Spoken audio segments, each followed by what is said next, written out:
ఏంటి ఇన్ఫినిటంలో నెక్స్ట్ ఏదైనా project decide అయిందా, లేకపోతే what is your next? So ప్రస్తుతానికి పెళ్లివారమండి ఇంకొక 2-3 ఎపిసోడ్స్లో అవుతుంది. అయ్యాక ఆల్రెడీ ఒక ప్రాజెక్ట్ రన్ అవుతోంది, జానకి సమేత రఘురామ అని. అది అండ్ చూడాలి, ప్రీవియస్ హిట్ అయిన సిరీస్ సీక్వెల్స్ ప్లాన్ ఉన్నాయి. అంటే I did a series call date with boss, దాని సీక్వెల్ రాధా గోపాలం, దాని సీక్వెల్ ప్లాన్ అయితే ఉంది. ఇంకా ఆడియన్స్ని బట్టి వాళ్ళ రియాక్షన్స్, అంటే you can't keep on doing content with the same person. అంటే ఒకే కౌంటర్ పార్ట్తో కంటెంట్ చేస్తున్నా సరే బోర్ అయిపోతారు. And they somehow get used to seeing only with that person. అంటే వీళ్ళతో కంటెంట్ హిట్ అయితే వీళ్ళతోనే చెయ్యి అంటారు, బట్ దట్ డజంట్ వర్క్. అంటే కాస్టింగ్ మారుతూ ఉండాలి. So with different person for few days and maybe will come back to Pellivaramandi season 3 again. ఇప్పుడు చాలా మందికి వ్యూవర్స్కి ఉన్న క్వశ్చన్ ఏంటి అంటే, ఛానల్స్లో అయితే దే పే యూ మంత్లీ ఇట్లా అని, బట్ యూట్యూబ్లో వచ్చేసరికి అంటే ఈ వ్యూవర్షిప్ని బట్టి దే పే యూ ఆర్ మనకి సినిమాలో లాగా పర్ డే అలాగా, లేకపోతే ఈ ప్రాజెక్ట్ కింద అని? ఐఎమ్ అన్ ఎంప్లాయీ, సో అది ఛానల్స్లో లాగా మంత్లీయే పే ఉంటుంది. అంటే ఇట్ డిపెండ్స్. అంటే ఫ్రీలాన్సర్స్ అయితే ఒకలా ఉంటుంది, ఎంప్లాయీస్ అయితే ఒకలా ఉంటుంది, if you own a channel ఒకలా ఉంటుంది. అంటే నాకంటూ నా ఓన్ ఛానల్ ఉండి if I'm associated with it, partnership లాగా this part of revenue belongs to me, this part percentages ఉంటాయి. ఫ్రీలాన్సర్స్ ఉంటే నంబర్ ఆఫ్ డేస్ కానీ పర్ సిరీస్ కానీ ఉంటుంది. నేను ఎంప్లాయీని కాబట్టి నాకు అట్లే ఉంటుంది monthly. So number of videos per month అలా. So it depends on different people. Now that I am associated with Infinitum, I am an employee with Infinitum. So salary.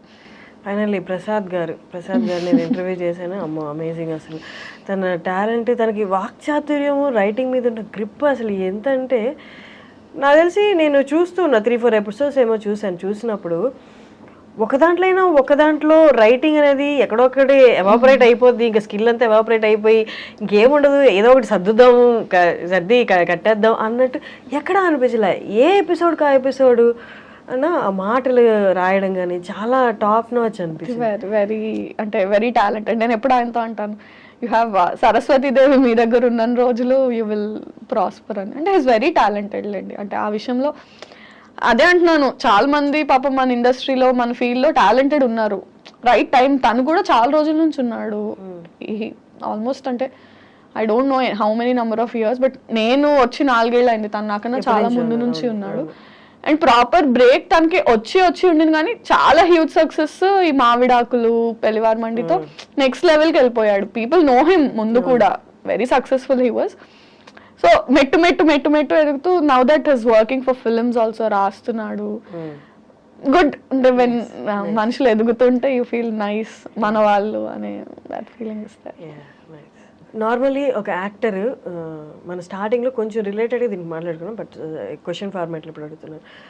Normally ఒక యాక్టర్ ఏ ఇమోషన్ అయినా కరెక్ట్గా emote చేయాలి అంటే personally తన ఆ ఇమోషన్ని గట్టిగా feel అయి ఉండాలి అని.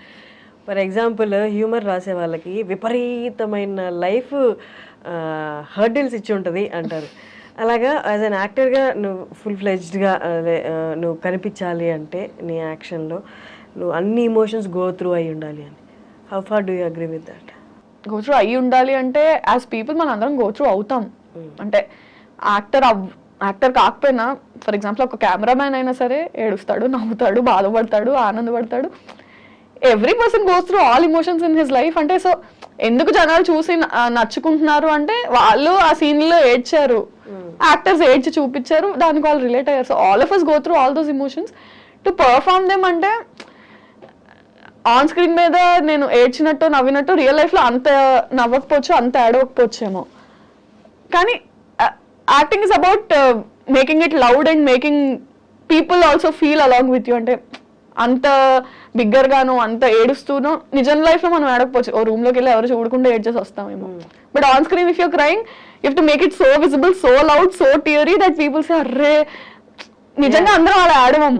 Acting is different. అంటే నీకున్న ఇమోషన్స్ ని ఒక 10x 20x చేసి మ్యాగ్నిఫై చేసి చూపిస్తాం మనం యాక్టింగ్ లో.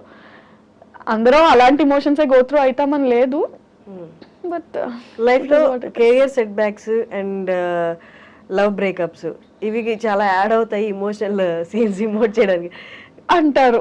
బట్ అంటే I should tell you I seen writers అంటే ఎంత ఇమోషనల్ సీన్స్ బ్రేకప్ లవ్ గురించి ఎలా రాస్తారంటే అరే ఖచ్చితంగా వీడు ఒక 4-5 సార్లు జీవితంలో దెబ్బతిని ఫినాన్షియల్ గా పడిపోయి చూస్తే రిచ్ లైఫ్ అది అసలు ఏం గోత్రు అయి ఉండకుండా ఏం ఒక లవ్ స్టోరీ లేదు ఏం లేదు కానీ ఎలా బ్రో ఇంత బాగా రాసావు అంటే ఇట్ కమ్స్ అంతే నువ్వు ఎక్స్పీరియన్స్ చేయగల నువ్వు ఎక్స్పీరియన్స్ చేసిన వాళ్ళని you have to be a good listener చూసినా కూడా అంటే మనం అనుకుంటాం అంటే to be able to do ఇంత బాగా చేశారు ఇంత న్యాచురల్ గా చేశారు అంటే మీరు కూడా acting doesn't work like that and even writing doesn't work like that అంటే ప్రొఫెషన్ స్కిల్ వేరు పర్సనల్ ఎక్స్పీరియన్స్ వేరు అంతే. Nice talking to Virajitha. అసలు విరాజిత పేరు మీనింగ్ ఏంటి? సమ్మన్ హూ విరజల్లడం డిస్ట్రిబ్యూట్ చేసి స్ప్రెడ్ చేసే పర్సన్. మంచి పేరు అసలు. చాలా రేర్ గా డాడీకి థ్యాంక్ యూ చెప్పాలి, చాలా మంచి పేరు పెట్టారు.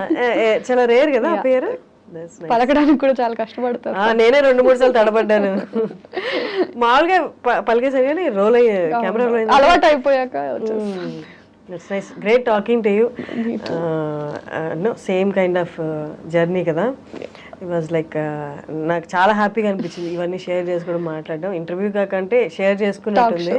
Yeah, that's nice for thank you for coming and all the best for your next projects. Thank you so much.